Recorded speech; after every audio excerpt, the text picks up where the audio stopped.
Hi, and welcome to the Silicon Insider podcast. Hey, Scott, Hey, Mike. greetings from Oregon, from the Excellent. Oregon Excellent. coast. I Excellent. got to tell you, for the first story here, I was looking at a Canadian podcast, looking at what's going on with Alberta and all that, and all of a sudden, there's you talking about the whole H1B kerfuffle down here. And you were on set, and they were saying in Canada, maybe we can get some of these Indian workers to come up here. I had no idea I was on in Canada, but that's excellent. And that is, as you know, a huge issue here in Silicon Valley. Yes, well, especially watching your segment on the airplane. I mean, that was quite amazing. I mean, for everybody's background around the world, President Trump announced that it was an executive order last Friday to add $100,000 fee for applications for H-1B visas. Now, he amended that pretty soon after to say, no, not for people that are already here on visa, but future people. Because what you had on your video was an entire plane load of Indian engineers running for the exit to get off the plane to see if they could keep their jobs.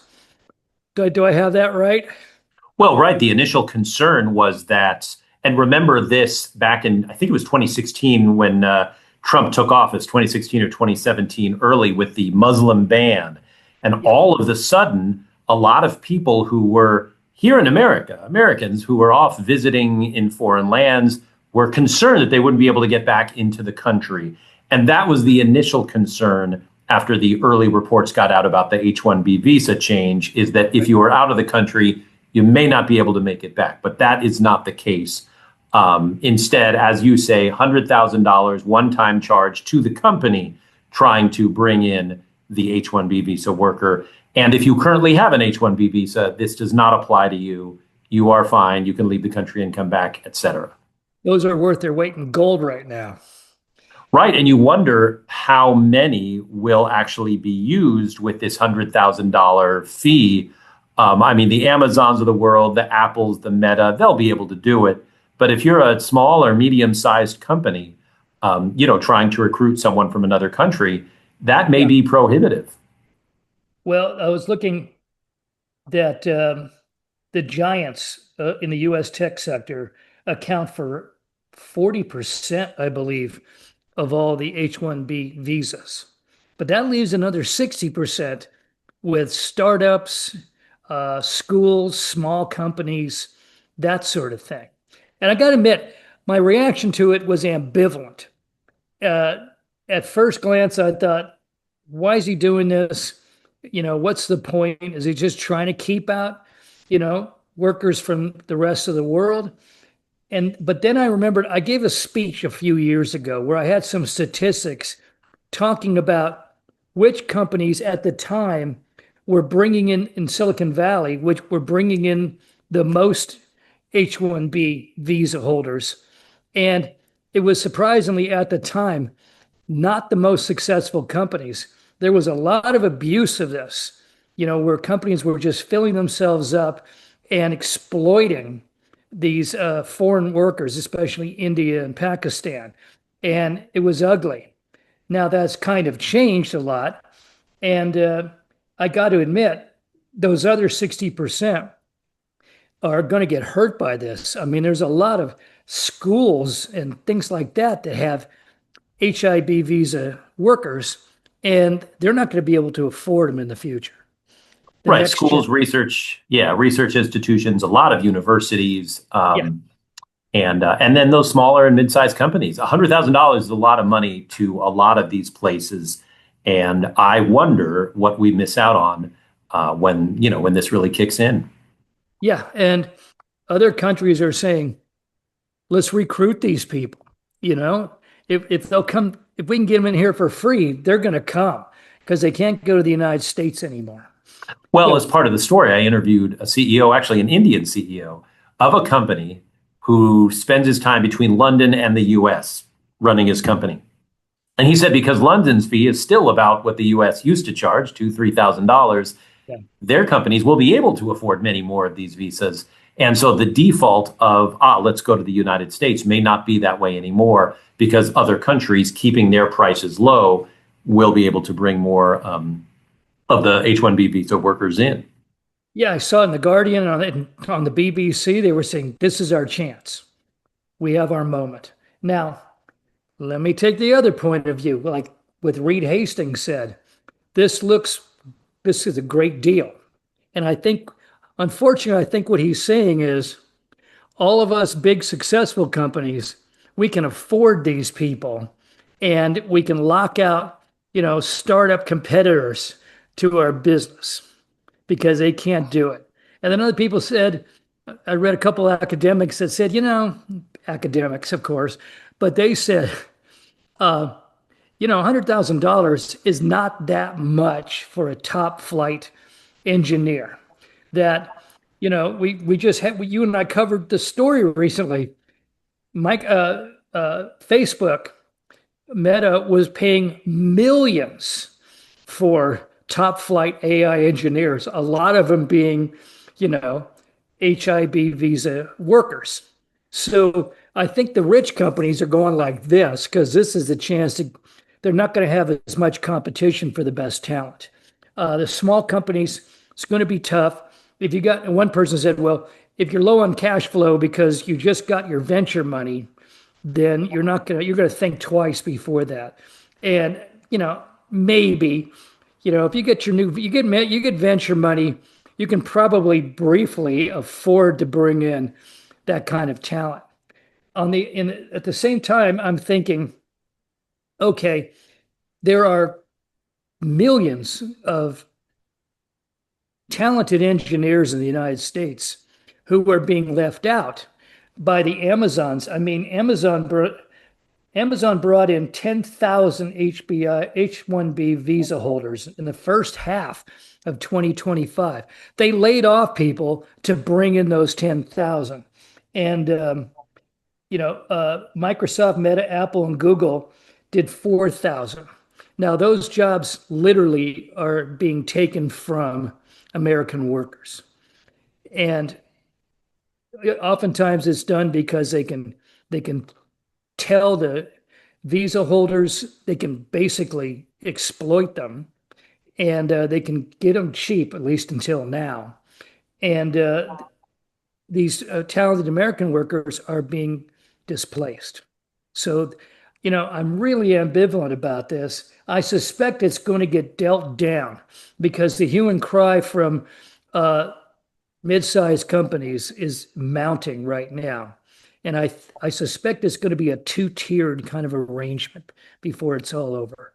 What do you think? I don't know. I mean, one of the goals that President Trump has talked about since the beginning is increasing American jobs. And I think having the even occasional Reed Hastings to back this up, whereas most tech companies, large and small, are saying, no, we need these people to come in because we can't find enough qualified workers. And that's been a back and forth on this H-1B issue since the very beginning is can they or are they somehow taking American jobs? And so I expect that debate to continue. But it will be interesting to see if while Amazon and Netflix and a lot of those guys can afford $100,000 without even noticing it on their balance sheet, if research institutions, especially universities, not to mention small, scrappy companies, are left out of this talent pool. Yeah, I think so too. Though I suspect all of them will focus on really top flight talent. They can't be kind of loosey goosey about who they get. They're going to go for people that are actually worth $100,000. And with those kinds of people, like we saw with the AI folks, that's actually chump change. The companies won't even notice it. That's coffee money. Right. Okay. The U.S. economy just came back in the second quarter, revised higher. Now we'll see if that holds up. With it, we're all used to the U.S. economy numbers being revised a couple times.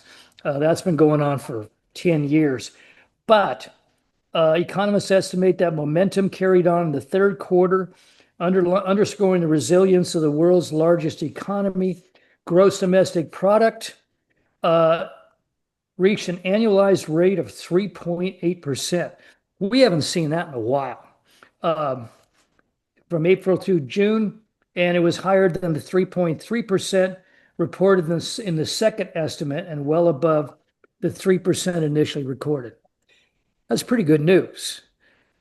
Yeah, and you can credit the shopper, the Yeah, consumer. God bless consumers because they're doing it all. The, the price of things is going up. Unemployment and underemployment is up, but bless all those American citizens out there that are still spending money. Right. I mean, the way I put it in the story I actually filed earlier today was they're shopping through it. There's concern about inflation, concern about tariffs, concern about job numbers that are, while historically strong, recently, like you say, getting a little bit weaker. But overall, the economic numbers, the GDP especially, is a little bit stronger. And I think that is a reaction to consumers staying confident enough or just saying, look, there are things I need to buy, whether it's groceries or, eventually Christmas presents, that they're just not skimping on. And we always say in this business, yet, we don't know if that will happen. But so far, the consumer's still opening up his or her wallet and continuing to shop. And that is keeping our economy literally afloat right now. Well, let's hope it continues through December. Right. Uh, of course, the one group of people not happy with these GDP numbers is, of course, Wall Street, because any good news right now is an indication that there might not be another interest rate cut. And so we've seen this week a sizable Wall Street contraction, especially in the technology stocks. But here we go. I mean, it's all looking good. Cross your fingers, this could fall apart any day because I mean the labor market is still slowing, and even consumer sentiment is going down, and yet people are still going to Walmart, and Well, picking up those iPhone 17s. right. And I was going to say somewhere between Walmart goods and high ticket items like cars and things like that, which I wouldn't be surprised if we saw a dip in, especially if tariffs really start to kick in and get felt by the consumer. Somewhere in between is your iPhone purchases, your smartphone, your computer purchases. And so far, that has not been dinged. In fact, Apple has a really good week, right? Because it looks like iPhone sales have started very strongly for the 17. Um, so it seems like that's still a sweet spot for people willing to spend the money on. Well, we'll see. We'll see who wins the race, Wall Street or American consumers. You know who I'm pulling for. Okay, uh, President Trump just signed the TikTok deal. Now, I'm not sure it's not done. The deal isn't done, but apparently they managed to. He said he had a very good talk with President Xi, and so he signed the deal sanctioning the plan to transfer operational control of TikTok to a consortium of American investors. The only one that was named was Larry Ellison of Oracle. Now, this is interesting. We didn't talk about Larry Ellison almost for 5 years, and now we've talked about him twice in a week. And he's actually not even the head guy anymore at Oracle. He's sort of semi-retired and director of development, R&D guy. But he mentioned one of the great American investors, uh, said Trump at the Apex Summit. Um, the deal was signed Thursday today, uh, ceding control. The value placed on the company was $16 billion. and China retains 20% of the ByteDance contains same thing contains maintains 20% share of the stock or slightly less than that. And there will also be, I guess, a panel that monitors uh, TikTok's censorship and content and all that. Good deal? I don't think we can say yet. I think these details are really premature. Trump has signed something, Yeah, but there are two sides to every deal, and China hasn't signed anything. We haven't heard from China yet. And no, that's literally 50% of the deal. That's the other side. JD Vance quoting the valuation actually at $14 billion feels really low. Now, we don't know what the split would be, but look, Snap is worth $14 billion, and Snap is a tiny fraction of the action that TikTok gets. right. So I don't know why he came up with that figure. It feels very early and it frankly feels made up. Why would China settle for 20% of the stock? Does that mean America gets 80% of the stock? That feels like a ripoff, and I don't expect China to get ripped off. We just don't know what all this means, the algorithm, the privacy of it all. One thing we do know, and what you said at the top about Larry Ellison, is that he has gone from sort of shadowy figure who had his day back in the dot-com boom days to literally master of the universe, briefly the richest person in the world. Heck, he may be, well, Tesla had a good week too, but easily the second richest person in the world. His son, controlling this media empire of Skydance and Paramount. They might buy Warner. Right. And now, a huge AI software thing with Oracle, and now maybe TikTok. Who in the world is this connected? TikTok's going to control apparently the platform. It'll reside in Oracle. Right. So And Oracle has already had not only a stake in TikTok, but a stake in sort of the Americanization of it before, right. but not enough to seal the deal. And now I guess this would be. But what I want to know is we need more details. We need more on the valuation, and the stock and all that. But also, I wonder, is the government taking a stake here like it did in Intel? Yeah. I don't expect Trump to make one of these deals and not say, oh, by the way, the federal government has 10% ownership of TikTok. And there's so much more we need to know about this. But the idea that there is a deal, we know that TikTok, look, if you're a TikTok user, do you really care about anything that you and I are talking about? Or do Right. you just care that TikTok will be around, Right. full stop, that it's there and it's And not going away? Congress or the administration isn't going to shut it down. Exactly. That keep your business going. You can put up your dumb videos. You can do all that kind of stuff. Right. Ad infinitum. Okay. Yeah. And that's the biggest news of all, I think. The details still have to be worked out. I'm a little skeptical about them, but it seems that TikTok is here to stay. Yeah, that 14 billion. You're right. That's awfully low for something that has that much traffic and that much cultural influence. You Right. know, that should be at least three figures. Maybe well, at least three figures. So we'll see. Um, the other shoe is yet to fall in Beijing. Okay, Amazon. Uh, do you have Prime? I do, yes. So do I. And we found out that we've just been suckered. Uh, Well, I was curious about that. I've had it for a while, and there was a while, when the kids were small, that we were ordering a ton of stuff on Amazon, and it was nice to have to pay to not have to pay shipping. same amount. So I went in eyes open to Prime, and I don't quite understand how you wouldn't, but if Amazon was somehow using some sort of trickery, then yeah, they deserve this giant fine. But I can't say that I was anything but of somewhat sound mind when I had signed up. Have you ever been part of one of these settlements?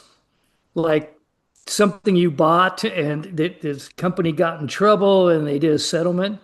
I don't think I have. No, I I've been don't think so. involved in two or three of these. They just come out of Okay. the blue, you bought something 15 years ago or something.